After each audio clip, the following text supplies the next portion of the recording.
तो यहाँ पे क्या हो रहा है कि लोग बुनियादी शिक्षा और स्वास्थ्य देखभाल सुविधाओं पर पर्याप्त व्यय नहीं कर पा रहे हैं। एक और कारण है बेटा कि हम जब खाएंगे नहीं तो क्या स्कूल जाएंगे?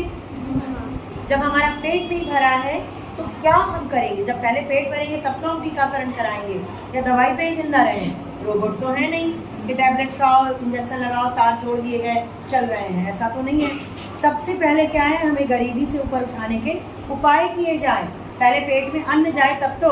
जब अन्न नहीं जाता तो माँ बाप जो गरीब होते हैं, बहुत गरीब, बोलते हैं भैया सब काम में लगो, पहले पेट में अन्न रहेगा तब तो कुछ कर पाओगे, ठीक है? तो वो काम में लग जाते हैं छोटे छोटे बच्चे। यही नहीं, भारत के अधिकांश जनता अति विशिष्ट स्वास्थ्य देखभाल उच्च शिक्षा का भार वहन नहीं कर पाती। बुनियादी शिक्षा स्वास्थ्य देखभाल सेवाओं को नागरिकों का अधिकार मान लिया जाता है। तो यह अनिवार्य है कि सभी सुपात्र नागरिकों को, विशेषकर सामाजिक दृष्टि से दलित रहे वर्गों को सरकार ये सुविधाएं निःशुल्क प्रदान करे, जो कि निःशुल्क प्रदान कर रही है। नो डाउट प्राइमरी निःशुल्क है, मिड डे मील मिल रहा है, 8वीं तक की शिक्षा तक आप आगे बढ़ जा रहे हो। क्या हुआ? आ जाओ तो शांति से। 100% साक्षरता और भारतीयों की औसत उपलब्धियों में प्राप्त वृद्धि के लिए केंद्र तथा राज्य दोनों सरकारें पिछले कई वर्षों से इस क्षेत्र पे व्यय कर रही है। तो सरकार क्या उपाय कर रही है? रूट पे, बेस पे काम कर रही है। प्राइमरी से लेकर 8वीं तक मुफ्त शिक्षा अभियान, ये सब है। शिक्षा पर सार्वजनिक व्यय में वृद्धि। सरकार शिक्षा पर कितना व्यय करती है? सरकार द्वारा किए गए शिक्षा पर कुल व्यय को अधिक सार्थक रूप से समझने के लिए हम इस व्यय को 2 प्रकार से व्यक्त करेंगे।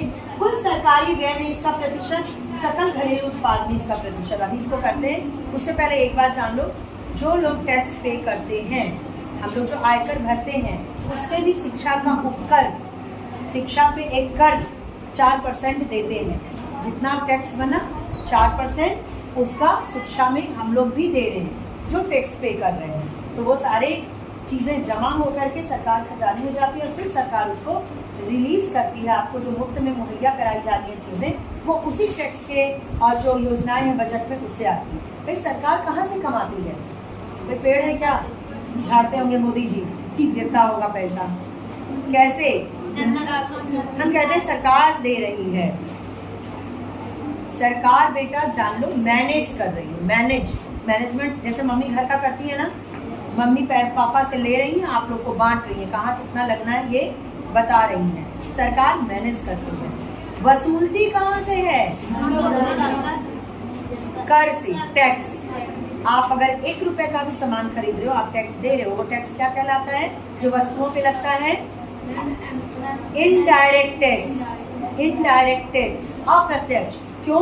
क्योंकि एक कोई गुनगुनाओ नहीं भाई, क्योंकि आपको नहीं मालूम है कि इस पे कितना लग रहा है। Included all taxes. आम जीवन की बात कर रही हूँ, आम जीवन की बात करें, उसको ध्यान देना। मैंने आपको शायद बताया भी है, साबुन, तेल, पाउडर, उसके पीछे देखो MRP क्या होता है? वो MRP का full form maximum retail price. Maximum यानी उससे ज्यादा कोई नहीं ले सकता, उससे कम ले सकते हैं। नीचे लिखा रहता है 120 रुपए, फिर लिखा रहता है इंक्लूडेड ऑल टैक्सेस ब्रैकेट में। वो ऑल टैक्सेस क्या है? Indirect tax. तुम नहीं जानते, यू डोंट नो कि क्या ये लग रहा है कितना, तो वो इनडायरेक्ट हुआ। तो आप अगर टैक्स नहीं भी दे रहे हो, सामान खरीद रहे हो, तो भी आप टैक्स दे रहे हो। इनकम टैक्स नहीं दे रहे हो, इनडायरेक्ट टैक्स दो। शिक्षा के, अब देखो, कुल सरकारी व्यय में शिक्षा पर व्यय का प्रतिशत सरकारी योजनाओं में शिक्षा के महत्व का सूचक है। कुल सरकारी व्यय में इसका प्रतिशत कितना है? हमने 100 करोड़ का बजट बनाया, उसमें से हम शिक्षा को कितना दे रहे हैं? सकल घरेलू उत्पाद में इसका प्रतिशत, जितना उत्पादन हो रहा है उसमें से शिक्षा को कितना दे रहे हैं। ठीक, इसको थोड़ा पढ़ना होगा।